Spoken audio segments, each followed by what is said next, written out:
शुभ संध्या दोस्तों, नौ है मनीषा। आप देख रहे हैं TV times news network Bihar. और पिछला समाचार की हेडलाइन की ब्रेकिंग न्यूज़ ये है कि हैप्पी दीपावली कहा गया है राम शरण सन्स प्राइवेट लिमिटेड, शंकर चौक, मधुबनी। डीएल नंबर भी अवेलेबल है।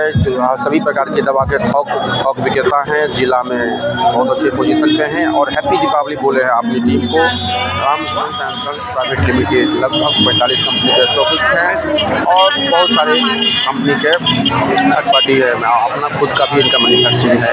बोलो स्टार शुरू करने का मतलब है राम शरण के डायरेक्टर और राम शरण जी और टिंकू जी जो उनके लड़के हैं, उनके तरफ से हमारी टीम को, अंजलि झा को, मिथिला समाचार, अंजलि कश्यप को और पूरी टीम को हैप्पी दीपावली की बोला गया।